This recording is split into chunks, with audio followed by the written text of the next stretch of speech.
এই জেনপাস Yuji 2025 aspirant তোমাদের round 1 পুরোপুরি শেষ, মানে ভেরিফিকেশন বলো যে যা করার আপগ্রেডেশন বা অ্যাডমিশন হয়ে গিয়েছো।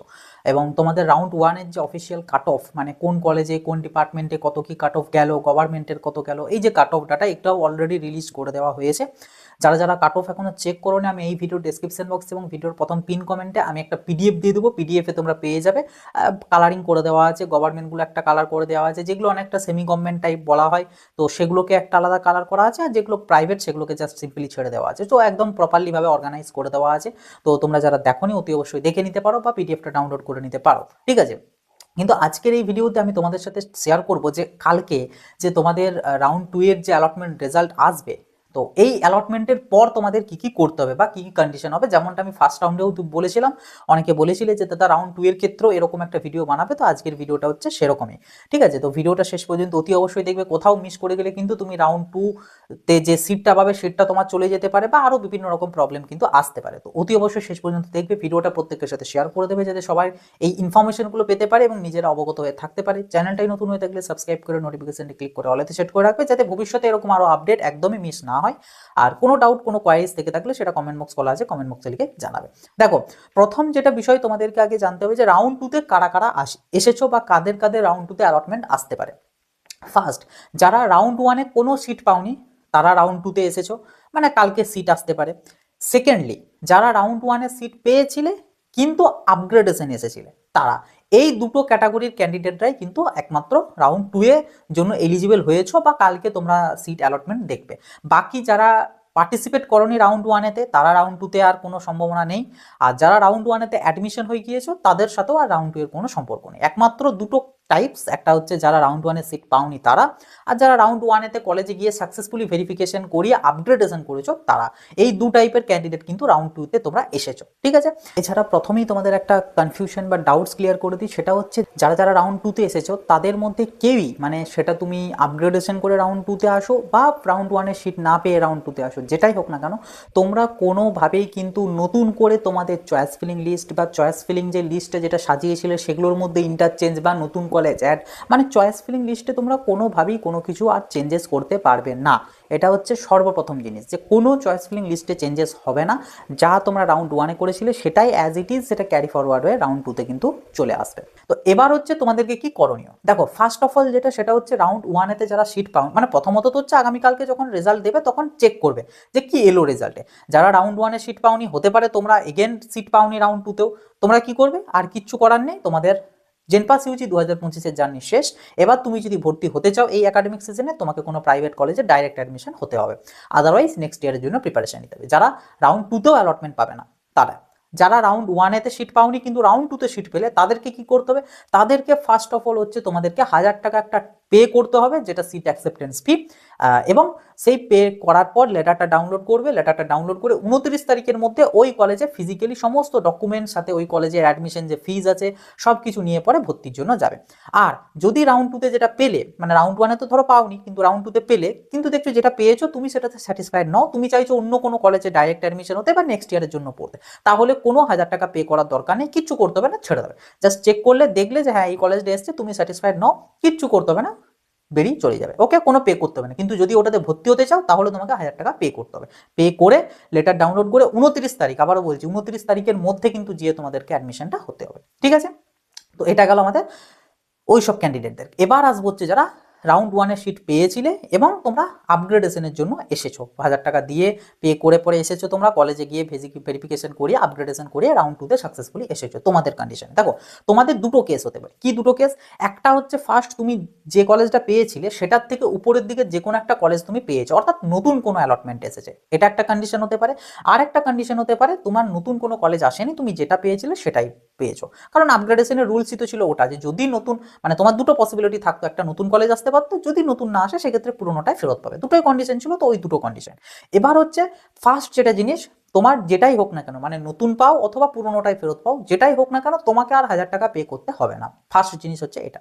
সেকেন্ড জিনিস কি, সেকেন্ড জিনিস হচ্ছে এরপর তোমাকে ডিসিশন নিতে হবে তুমি যেটা পেলে সেটা স্যাটিসফাইড কিনা। সেটা মানে যেটা পেলে মানে কি, তুমি সেটা মানে নতুন কলেজও হতে পারে বা পুরোনোটা হতে পারে, যেটাই হোক না কেন এসে যায় না, তার সাথে যেটা এখন তোমার পোর্টালে দেখাচ্ছে সেইটাতে তুমি স্যাটিসফাইড কি না। যদি স্যাটিসফাইড থাকো তাহলে আবারও সব ডকুমেন্টস নিয়ে সেই কলেজে চলে যাবে, সেই কলেজে গিয়ে ভর্তিটি হয়ে যাবে 29 তারিখের মধ্যে। যদি স্যাটিসফাইড না থাকো তাহলে সিটটা ছেড়ে দেবে, মানে আর কিচ্ছু করতে হবে না, বাড়িতেই বসে থাকবে। কিন্তু এখানে এবারে তোমাদের প্রশ্ন যে আমি যে তাহলে 1000 টাকা পে করেছিলাম সেটা কি আমি তাহলে ফেরত পাবো? উত্তর হচ্ছে হ্যাঁ পাবে, 800 টাকার মতন ফেরত পাবে। কিভাবে পাবে আমি বলছি, তার আগে আরেকটু ব্যাপারটা ক্লিয়ার করি রাউন্ড 2 এর। সেটা হচ্ছে তোমরা যারা যারা এবার তোমার মানে সিট ধরো নতুন কোনো কিছু কেউ সিট পেলে রাউন্ড 1-এতে যেটা পেয়েছিল আপডেট হয়ে নতুন একটা কলেজ এসেছে, কিন্তু দেখা গেল সেই কলেজটাতে তুমি চাইছো না, তোমার এখন মনে হচ্ছে যে না এটার থেকে আমি আগে যেটা পেয়েছিলাম সেটাই আমার ভালো ছিল। তো তাহলে কি আগের কলেজটাতে তুমি 29 তারিখের মধ্যে ওই প্রিভিয়াস যে অ্যালটমেন্ট লেটারটা ছিল ওটাকে নিয়ে গিয়ে কি তুমি দেখাতে পারবে? উত্তর হচ্ছে না, পারবে না।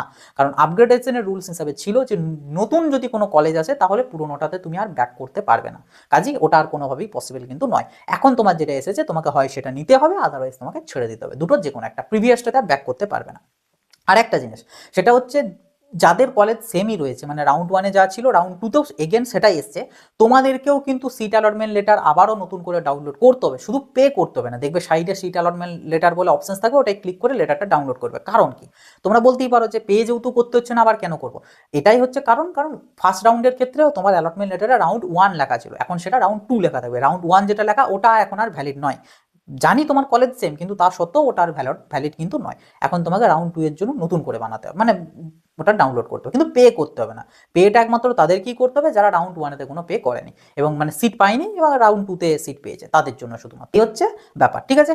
এবার আসবো হচ্ছে যারা রাউন্ড 1-এতে 1000 টাকা পে করেছিলে, ফিজিক্যাল ভেরিফিকেশন করিয়ে আপগ্রেডেশন করিয়ে রাউন্ড 2-তে এসেছো, রাউন্ড 2-তে কোনো না কোনো একটা কলেজ পেয়েছো, সেটা পুরোনোটাই হোক বা নতুনটাই হোক, কিন্তু তুমি স্যাটিসফাইড নও, তুমি চাইছো না ওটাতে ভর্তি হতে, তুমি চাইছো ডাইরেক্ট অ্যাডমিশন নেবো যে কোনো একটা প্রাইভেটে কিংবা পরের বছরের জন্য করবো, তাহলে 1000 টাকাটা ফেরতের প্রসেস কি? দেখো, আগামীকালকের বিকাল দিকের পর থেকে মোটামুটি 27 তারিখ অবধি ধরতে পারো, 26, 27, 28 তারিখও হয়তো থাকলেও থাকতে পারে, আমি জানি না থাকবে কিনা, বাট আগামীকাল অথবা পরশুর মধ্যে দেখবে পোর্টালেতে একটা মানে অপশনটা তো থাকবে, কিন্তু ওটা হয়তো বা 27 তারিখ অবধি মানে কার্যকর থাকবে আর কি।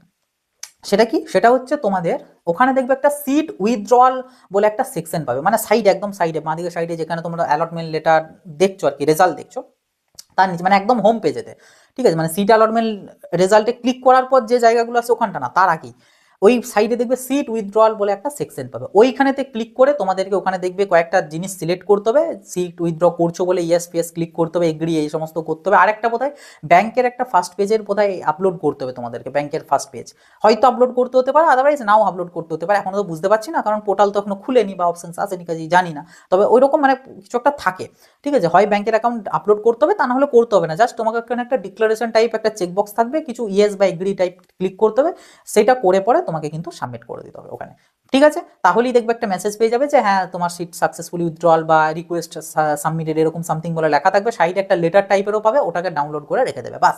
আর কিছু করতে হবে না, তুমি যে সিটটা পেয়েছিলে সেই সিটটা ক্যান্সেল হয়ে গেল এবং তুমি 800 টাকা ফেরত পেয়ে যাবে। টাকাটা কখন পাবে? টাকাটা পাবে হচ্ছে তুমি মার্চ মাস নাগাদ করে, 2026-এর মার্চ মাস নাগাদ করে টাকাটা ফেরত পাবে। কোন অ্যাকাউন্টে পাবে যদিও আমি তো খেয়াল হচ্ছে না যে ওখানে ব্যাংক অ্যাকাউন্ট আপলোড করতে হচ্ছে কিনা, মনে হয় করতে হবে না। সো যেটাই হোক, যদি আপলোড করতে হয় তাহলে যে ব্যাংক অ্যাকাউন্টটা আপলোড করলে সেই ব্যাংকে পাবে, যদি না করতে হয় তাহলে সেই যে রেজিস্ট্রেশনের টাইমে একবার ব্যাংক অ্যাকাউন্ট আপলোড করেছিলে ওই ব্যাংক অ্যাকাউন্টটাতে তোমাদের ফেরত আসবে, দুটো মানে ফেরত তোমরা পাবে 800 টাকা, ঠিক আছে। আর একটা জিনিস, যারা রাউন্ড 1-এতে 1000 টাকা পে করেছিলে কিন্তু ডিউ টু সাম রিজন হতে পারে, কিছু পার্সোনাল ইস্যুস হতে পারে বা ইচ্ছাকৃতভাবে হতে পারে তুমি ফিজিক্যাল ভেরিফিকেশনে যাওনি, তো তোমাদের তো রাউন্ড 2-তে তোমরা পার্টিসিপেট করতে পারোনি, তোমাদের রাউন্ড 2 এর ক্ষেত্রে কোনো সিট অ্যালটমেন্ট আসবে না, কারণ বলাই ছিল যে ম্যান্ডেটারি ভেরিফিকেশন করানোটা যদি সিট আসে, তো তোমরা করোনি কিন্তু পে করেছিলে, তোমরাও ফেরত পাবে। তোমাদের ফেরত পাওয়ার প্রসেসটা একটু অন্যরকম, তোমাদেরকে একটা অ্যাপ্লিকেশন লিখতে হবে, লেটার লিখে পাঠাতে হবে, ওগুলো আমি পরবর্তীতে তোমাদেরকে আলোচনা করে দেবো। কিন্তু যারা সিট পেয়েছিলে, আপগ্রেডেশন করেছিলে, তাদের জন্য কিন্তু উইথড্রটা মাস্ট, তোমরা যদি উইথড্র না করো তোমরা কিন্তু ফেরতটি পাবে না। তো এই হচ্ছে ওভারঅল বিষয়। আর লাস্টলি একটা কথা, সেটা হচ্ছে যদি কেউ প্যারামেডিক্যাল হোক বা নার্সিং হোক, যেটাই হোক না কেন, যদি কেউ চাও কোনো প্রাইভেট কলেজে তোমরা ডাইরেক্ট অ্যাডমিশন নেবে, সেটা উইথাউট ডোনেশন হোক বা উইথ ডোনেশন হোক, যে কলেজ যেরকম অফার করবে, তো কেউ যদি চাও আর কিনকেস যে অ্যাডমিশন হতে, তো সেক্ষেত্রে নির্দ্বিধায় তোমরা হতে পারবে, কোনো অসুবিধা নেই। শুধু এখানে একটা জিনিস, তাও এটা বিএসসি নার্সিংদের জন্য, প্যারামেডিক্যালদের জন্য কোনো রেস্ট্রিকশন নেই, তুমি যদি টাকা অ্যাফোর্ড করতে পারো এবং কলেজ যেটা বলছে সেটা ডোনেশন যদি চেয়ে থাকে সেইটা সহ হোক, বা যদি না চেয়ে থাকে এমনি কোর্স ফি যদি অ্যাফোর্ড করতে পারো এবং তোমার যদি ইচ্ছা থাকে ডাইরেক্ট অ্যাডমিশন হওয়ার, তুমি নির্দ্বিধায় হতে পারো, কোনো প্রবলেম না ফিউচারে হবে না এখন হবে যে তুমি ডাইরেক্ট অ্যাডমিশন হলে তোমার কোনো জবের এক্সামে বসতে পারবে না বা তোমার ডিগ্রির ভ্যালু কমে যাবে, এরকম কোনো কিচ্ছু বিষয় নেই। নির্দ্বিধায় হতে পারো, same as it is BSc নার্সিংদের জন্য। বাট বিএসসি নার্সিংদের জন্য একটাই মেন এখানে রেস্ট্রিকশন আছে, সেটা হচ্ছে যে সমস্ত স্টুডেন্টরা মানে বিএসসি নার্সিং ফিমেল, তোমাদের যে র্যাঙ্ক কার্ডে ই কাউন্সেলিং ফর বিএসসি নার্সিং বলে যে সেকশনটা ছিল না নিচেতে, ওখানেতে নো করা আছে, তারা একমাত্র ডাইরেক্ট অ্যাডমিশন নিতে পারবে না, যাদের নো করা আছে। অর্থাৎ এক কথায় যারা বিএসসি নার্সিংয়ের যে এলিজিবিলিটি মার্কস আছে সেই মার্কসটা যারা পার করতে পারো নি, মানে যাদের নো আছে কাউন্সেলিংয়ে, ই কাউন্সেলিংয়ে, তারা একমাত্র প্রাইভেট কলেজে অ্যাডমিশন হতে পারবে না। বাকি যাদের ইএস আছে, তুমি নির্দ্বিধায় প্যারামেডিক্যালদের মতোই সেম কথা, তুমি নির্দ্বিধায় ভর্তি হতে পারো, কোনো ডিগ্রি ভ্যালুর পরিবর্তন হবে না বা কোনো রকম কোনো প্রবলেম তোমার ফিউচারে আসবে না, তুমি নির্দ্বিধায় হতে পারো। এবার অনেক কলেজ আছে যারা মানে ওই যে নোওয়ালা যে ক্যান্ডিডেটগুলো, তাদেরকে বলবে যে না কোনো প্রবলেম হবে না, তুমি ভর্তি হও, আমাদের উইথাউট ডোনেশনে ভর্তি হয়ে নেবো। আমি তোমাদেরকে আগেও বলেছি, আবারও বলছি, একদম ভর্তি হতে যাবে না, কারণ কখন কিভাবে তোমাদের বের করে দেবে কোনো গ্যারান্টি নেই। কারণ আইএনসি বা বিএনসির আর কি, ডাব্লিউবিএনসির কাছে যখন ইনফরমেশন যাবে বা খবর যাবে, তারা কিন্তু তোমাদেরকে কলেজ থেকে বের করে দেবে, যেমনটা হয়েওছে গত বছর। অনেক কলেজের রিপোর্ট আমি পেয়েছি, বেশ কিছু কলেজের, এবং তোমাদের স্টুডেন্টদের বের করে দিয়েছে। এবং যখন বের করে দেবে, তুমি ততদিন পর্যন্ত যে টাকাগুলো কলেজকে পে করে এনেছো, একটাও কিন্তু তুমি রিফান্ড পাবে না। তো সেই কারণে শুধু শুধু রিস্ক নেবে না, এবং ওই রকম করে গেলেও তুমি ফিউচারেও তুমি যে ডিগ্রি যেটা পাবে সেটার খুব একটা ভ্যালু থাকবে বলে মনেও হয় না, কারণ তুমি এলিজিবলই ছিলে না বিএসসি নার্সিংয়ের জন্য, সে কারণে। কিন্তু যারা এলিজিবল তাদের কোনো প্রবলেম নেই, নির্দ্বিধায় নিতে পারো। এটা একদম লাস্টলি একটা রিমাইন্ডার স্বরূপ ফর বিএসসি নার্সিং। বাকি যাদের ইএস আছে এবং প্যারামেডিক্যালতে সবাই, তাতে প্যারামেডিক্যালে তুমি 1 নাম্বার পেয়েছো, 2 নাম্বার পেয়েছো, ডাজেন্ট ম্যাটার, তুমি বিএসসি নার্সিং প্যারামেডিক্যাল তুমি করতে পারবে, এবং যে কলেজে খুশি তুমি যেতে পারো, যেটাতে তোমার ইচ্ছা হচ্ছে, ঠিক আছে। আর নার্সিংদের ক্ষেত্রে যারা ডাইরেক্ট অ্যাডমিশন নেবে, একটু আইএনসি ডাব্লিউবিএনসির অ্যাপ্রুভালগুলো একটু দেখে শুনে সেই মতন নিও, ঠিক আছে। তো বাস এই আর কি ব্যাপার। এছাড়া রাউন্ড 2 নিয়ে আর তেমন কিছু ডাউটস বা আর তেমন কিছু বিষয় নেই, আশা করছি। মানে পুরো রাউন্ড 2 এর যে ব্যাপার স্যাপার সেগুলো সবই অলমোস্ট ক্লিয়ার করেই দিয়েছি। তো পরবর্তীতে যদি আরও কোনো এরকম ইস্যু বা কোনো যদি কোয়ারিজ তোমাদের থেকে পাই, যেটা অবভিয়াসলি যদি থেকে থাকে সেটা কমেন্ট বক্সে লিখে জানাবে, যেটা ভিডিও থ্রু ক্লিয়ার হলো না অবশ্যই লিখে জানাবে, সেগুলো আমি পরবর্তীতে চেষ্টা করব তোমাদেরকে ইনফরমেশনগুলো দিয়ে দেওয়ার বা জানিয়ে দেওয়ার, ঠিক আছে। তো এই ছিল আর কি আজকের ভিডিও। আশা করছি ভিডিওটা তোমাদের খুবই কাজে আসবে। ভিডিওটা প্রত্যেকের সাথে শেয়ার করে দেবে, ভিডিওটা ভালো লাগলে একটা লাইক করে দেবে, চ্যানেলটাই নতুন হয়ে থাকলে অতি অবশ্যই সাবস্ক্রাইব করে নোটিফিকেশানে ক্লিক করে অলতে সেট করে রাখবে, যাতে ভবিষ্যতে এরকম আরও আপডেট একদমই মিস না হয়। আর তোমাদের গুরুত্বপূর্ণ কোনো মতামত বা মন্তব্য থাকলে বা কোনো ডাউট কোয়ারিজ থাকলে সেটা কমেন্ট বক্সে লিখে জানাবে। তো বাস এই ছিল আর কি আজকের ভিডিও। আবার দেখা হবে নতুন একটা ভিডিওতে। সকলে ভালো থাকবে, সুস্থ থাকবে, বাই।